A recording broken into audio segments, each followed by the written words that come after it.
Tukaweza kuzungumza, swali yangu ni kuhusu mambo ya mashamba. Mambo ya mashamba imeweza kuwa donda sugu haswa hapa kaunti ya Kitui, na si hata kaunti ya Kitui peke yake, pia katika zile kaunti zingine humu Kenya. Maybe hapo awali tukizungumza asubuhi ulisema kuwa zile kesi ambazo zinafika kwa wizara yako na sana sana kwa zile vituo vya polisi kuhusu mambo ya mashamba ni kesi mingi sana.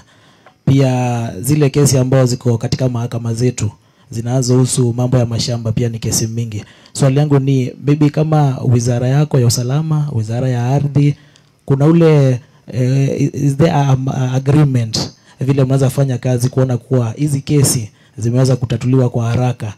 Na swali ya pili tukiongelea hiyo mambo ya mashamba, kuna ile shamba liko pale ya B2 ya Kanyonyo Ranch, iko pale side ya Kanyonyo, iko Kitui Rural. Kumeweza kuwa na maskwota ambao wameingililia hilo shamba, na kuna viongozi tajika ambao wanasemekana wameweza pia kuingilia katika ile shamba waweze kuinyakua, na watu wamepiga ripoti katika wizara yako, na kufikia sasa pia wale viongozi wa ile B2 ya Taranjin wanalalamika kuhusu usalama wa pale. Maybe kama wizara yako ni juhudi gani mnafanya kuhakikisha kwa usalama upo? Swali lingine linahusu viongozi wa vijiji ama wale village elders. Village elders tunajua ni wazee wanafanya kazi mzuri sana huko katika vijiji zetu, na hawapati ile stipend na wamekuwa wakilalamika kwa serikali. Na katika manifesto ya Kenya Kwanza ni kama nilisikia mkisema kuwa mtawazingatia waweze kuwa wanapata kakitu katika ile kazi wanafanya. Maybe kufikia sasa huo mpango umefika wapi? Nashukuru Dennis. Kwanza kwa mambo ya mashamba, ni kweli kwamba mashamba ni shida, si kwa Kitui peke yake, kwa Kenya mzima, na inadhihirika kwa njia tofauti. Kwa hapa Kitui kweli shamba ya B2 na ile ya Katoteni ndio inaleta shida mingi kwa wananchi na mambo ya security. Na kama vile ulisikia mheshimiwa gavana wa kaunti hii alisema wazi kwamba amewasiliana na Ministry of Lands na pia pamoja na kitengo chetu cha usalama kuhakikisha kwamba tumesaidiana kutafuta usalama pale. Lakini nadhani kwamba kazi kubwa itakuwa bado ni katika Ministry of Lands. Tungeweza kuleta vyeti, title deeds kwanza kwa sehemu nyingi itasaidia. Lakini pia kuna tabia imekuja yenye navamia mashamba ya either watu binafsi ambao pengine hawaishi sehemu hiyo, na hiyo tuliona kwa Kwale, tukaona Kilifi, tukaona kwa Pwani haswa. Watu ambao hata kama uko na cheti, uko na title deed, kuna watu bado watakuja hapo wajifanye wao ni masquatter. Wakijifanya ni masquatter, lakini wa kweli kwamba wamepangwa na bwenyenye fulani kwa njia ya unyakuzi wa mashamba. Kwa hivyo kwa sehemu hiyo hiyo ni kazi yetu ya security, kuhakikisha watu wamekuwa kama wamearestiwa, mambo ya fraud and so forth. Lakini kwa sehemu ile nyingine ni kwamba itabidi pia kupeanwe na title deeds. Ukiona shamba za serikali zingine zimenyakuliwa ni kwa sababu hakuna title deeds, especially kwa urban areas and so forth. Lakini pia kwa sehemu za mashinani ni vizuri watu wakawiwe mashamba yao, ndio itipunguze mambo ya shida. Na kwa hivyo hiyo titling process inaendelea kwa Ministry of Lands, na mambo mengi, kazi kubwa imefanywa sana. Ukipata nafasi kuhoji ndugu zangu ambao wanafanya kazi kwa Ministry of Lands, kama ni waziri Ali ama PS Koriri, wamefanya kazi kubwa sana. Lakini inabidi tuendeleze hiyo kazi, na wanafanya kazi kubwa kwa pesa kidogo. Utapata kwamba kama wangepata bajeti ya kutosha, wapate masurveyors wa kutosha, tunge roll out mambo ya land issues na to resolve. Lakini pia hata ukitaka ku resolve land issues unapata tena court orders. Hii ni sehemu nyingine, lazima tujadiliane pia na judiciary. Lazima tukubaliane na judiciary, kwa sababu judiciary wasipokuwa kati ya solution hizi ya mambo ya mashamba, watakuwa wanatupatia court orders perpetually. They are famous, sitaki kusema ni family gani, but they are famous families hawajafanya succession since 1970s kwa sababu ya mambo ya court orders. Huyo anaenda kotini, huyo anarudi, hawajafaidika, wengine wamefariki, imekuwa grandchildren, great grandchildren, na baada hawajapata benefits ya mali yenye patriarch yao waliwaachia. So court cases also inaweza kuwa inaleta shida, inafanya ngumu tuweze kusuluhisha mambo ya mashamba. So this thing again, kwa ripoti yetu tutakapokuwa tukiweka pamoja ripoti na kuunganisha ya sehemu ya county yote, LAN itakuwa ni sehemu moja. Tutasema proposals zetu ya kuona ni njia gani land issues ama mambo ya mashamba ikisuluhishwa itatusaidia kwa mambo ya security. Kwa mambo ya village elders, kama vile nimesema leo, policy tulifanya public participation wiki hii. Unajua public participation ilikuwa inaendelea na tumepata views. Tunataka tukubaliane what is a village, what is the work of a village elder. Atafanya hiyo kazi kwa miaka ngapi? Ni katika wakati gani unaachilia uwezi kuwa tena village elder, na utakuwa village elder kutoka miaka mingapi? Unaweza kuwa 18 na kuwa village elder, ama lazima ufikie miaka fulani yenye inakubalika? Tumesema for example hakuna haja ya masomo kwa mambo ya village elder because ni mtu ya hapo anasaidia kwa kusuluhisha. Na pia sitaki kudanganya Wakenya kwamba tutawalipa mshahara. Kama hatujaweza hata kulipa NPR mshahara, tunawapatia some allowance. Tunataka tu tuone kwamba ni njia gani tuta appreciate ma village elders kwa njia kidogo ya kuhakikisha at least watapata medical cover, watapata airtime na wapate movement kidogo from one place to another. Lakini hatutaki tudanganye kwamba sasa villages 1,100 suddenly tumepata budget ya kulipa hao watu wote mshahara. Lakini lazima wakuwe recognized, tuwapatia hata badge yenye anavaa akitembea anaonekana ni village elder. Slowly county zingine wanaweza pata wadhamini wafimie uniform village elders ya hiyo county like that. Wakienda mkutano wako na uniform ya village elder. Itasaidia because this is a community thing. Security and organizations are community. Hata mpaka saa hizi village elders wana survive kwa community. Wakienda baraza, wakati mkutano ikiisha, watu wanasema wapi volunteers toa kitu kidogo, village elder apate kunywa chai, ametupangia hii mkutano. So we want it to be communal like that. We don't want it to be ikweni kama it's another employment or another sector ya kusema kwamba tunataka kuemploy. Lakini we want also to appreciate them the way we appreciate wazee wetu wenye wamefika 65 years and above.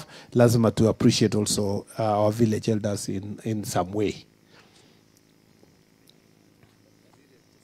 Clarification on that issue of village elders. Yeah. Parliament already has considered a bill by the member of parliament from Kibwezi West on village elders, and we saw that there were salary scales and all that. Is the government overturning that process? Or no, we don't have a bill yet. We had a motion, by Honorable Mutuse, and we also had a bill that's pending in Parliament that Honorable Malulu Njendi, the late, was sponsoring. We also had another proposal when we were in Senate. So village elder thing has come over and over again. What we are doing is the policy framework. Tukishafika huko mwisho, sasa tukishakubaliana, tuone ni kitu gani tuta appreciate. How do we appreciate our village elders?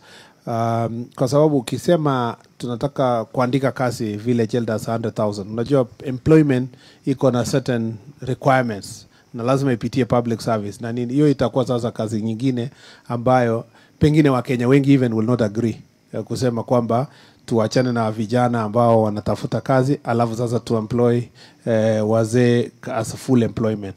Lakini in terms of appreciating them, because I also have to manage expectations. Sitaki watu sasa wakae chini hapo kwa village huko wakisema bas hii process ya waziri kiisha tutalipwa salaries. Itakuwa ni makosa ifike hapo na isipokuwa salaries sasa watu wakuwe disappointed. Hapana. I want to just them to appreciate kwa recognize kwanza village elders. Alafu tutafutie a small honoraria ya kusema kwamba waja village elder apate kitu ya kuendea transport kidogo, ya kujilipia SHA, ndio wakati akifanya kazi hapo ako recognize, na akuwe pia na recognition letter officially kwamba inajulikana who is a village elder.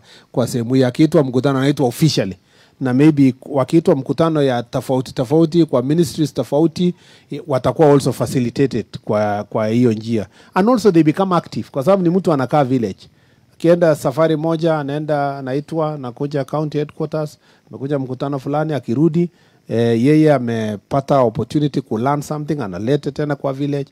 It's also a way of engaging the elders and as we shape the values yenye inaendelea kwa county yetu. So kuna watu wanatu criticize kwamba you are employing older people leaving the young. No, we are not saying employing. We are just looking for ways of appreciation kwa kitu yenye kidogo yenye itawasaidia kujiendeleza na kazi zao.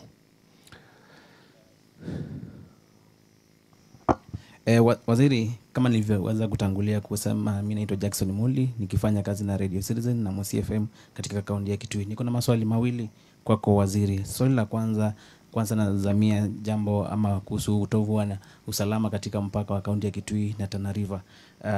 Na tumeweza kushuhudia kwamba baadhi ya wale wafugaji wa ngamia wamehusishwa sana na kumiliki silaha haramu, wengi wao wakiwa na bunduki, na baadhi ya hizo silaha zimeweza kutumika kudhuru wale wakazi wa kaunti ya Kitui ambapo wengi wao ni wakulima wa mimea. Nyinyi kama wizara mna mipango yote ya kuwapokonya hizo silaha haramu au wafugaji ngamia? Swali la pili, kuhusu kupeana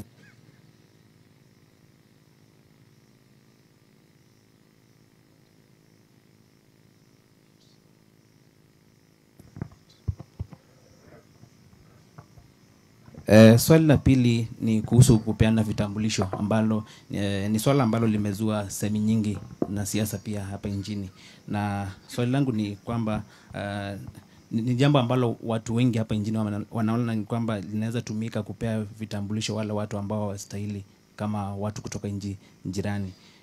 Ukiwa hapa Kitui, utahakikishia mwananchi wa Kenya yapi kwamba hatua hiyo haitatoa doa katika usalama wa kitaifa? Na nikikupea mfano, mwaka jana kuliweza kushuhudiwa kisa kimoja pale Mutomo, ambao iko Kitui Kusini, ambapo katika ofisi ya kupeana vile vyeti vya kuzaliwa ama birth certificates, kuna vitabu ambavyo viliweza kupotea katika hiyo ofisi. Labda hilo ni swala ambalo linaweza kutumika kuweza kupea ama vitambulisho watu ambao hawastahili. Asante. Nashukuru sana. Again, ninashukuru kwa maswali haya, kwa sababu ni maswali ambayo yanafaa katika sehemu hii. Bwana Muli, kwanza naanza na mambo ya camel. Mtu yoyote mwenye tuseme mfugaji yoyote mwenye analinda mifugo, kama ni camels ama ni mbuzi ama kondoo ama nini, ng'ombe, anafaa kuwa anafuata sheria ya Kenya. Na wale wanafanya hivyo wakiwa na bunduki, that's why nilisema hapo awali, wakifanya wakiwa na bunduki hawaitwi tena wafugaji, hao wanaitwa majangili. Yeah? Lazima mtu yoyote mwenye ako na bunduki kwa Kenya lazima na bunduki halali. Kwa hivyo nia yetu ni kutafuta hao majangili, kuwashika, kuwapokonya silaha na kuwapeleka kotini.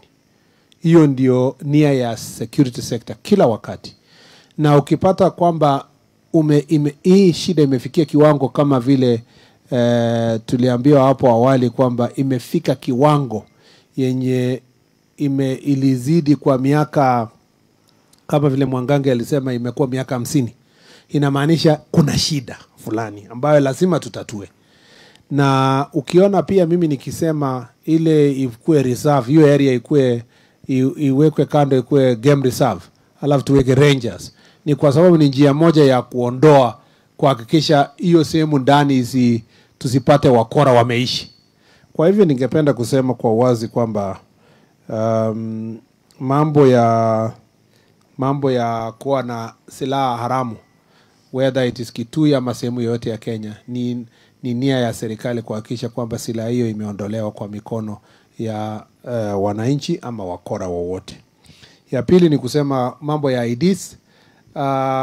Kama ile yoyote, kila kitu yenye iko kwa dunia hii, kuna watu wakora wangetaka kuwa na passport, wangetaka kuwa na ID, wangetaka kuwa na birth certificate, wangetaka kuwa na driving license, wangetaka kuwa na business permit. You know, kuna abakozi wa kora wenye wangehitaji kuchukua IDs kwa njia isiyofaa, lakini tumeweka mikakati kuhakikisha kwamba ile yule anakujia ID lazima kuna mtu anabeba jukumu. Hapo awali kulikuwa na kikozi ambayo wangekaa pamoja alafu wapange kusema tunapatia huyu ama tupatia, lakini ungejua yaswa ni nani ndio amechukua jukumu ya kuamua nani atapata ID. Lakini sasa tumesema chief lazima aseme anajua mtu kwa village na aweke kidole.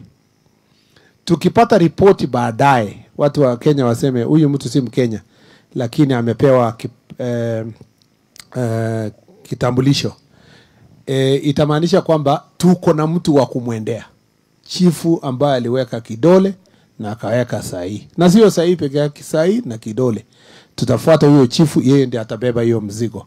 Na kwa hivyo our chiefs are properly sensitized kwamba you take full responsibility if you swear a wrong information.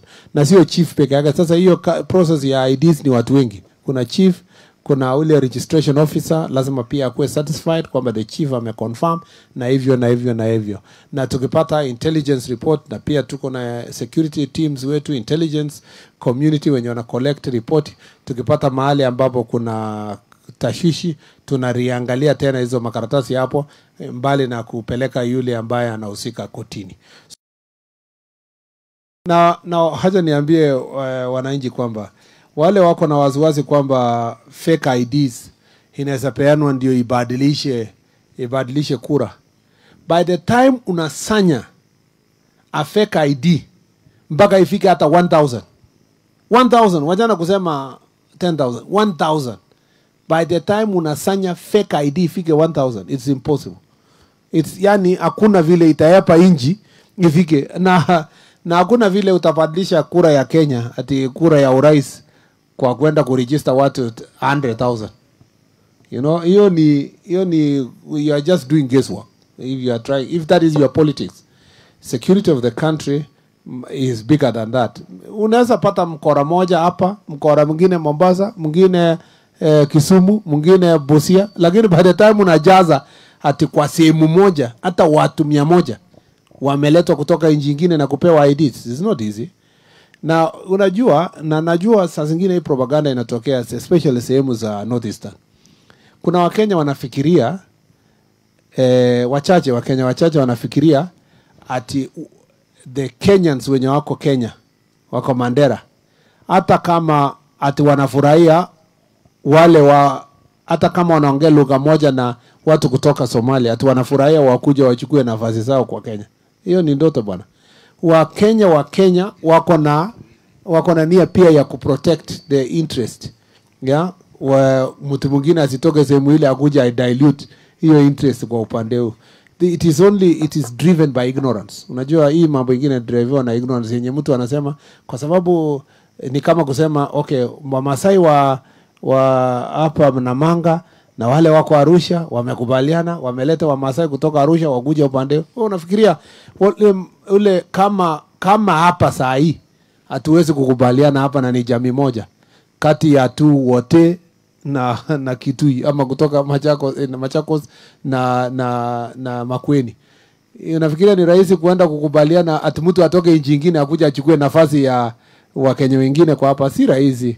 Na kwa hivyo hii propaganda yenye watu wanatembeza ni a bit very cheap, kwa sababu it is not easy to find yourself in a situation where you can bring a foreigner, even if you speak the same language, to take over opportunities that have been set aside for citizens of the Republic. Finally, unless there is another round. Okay. Bwana Waziri, then you should make me to be brief.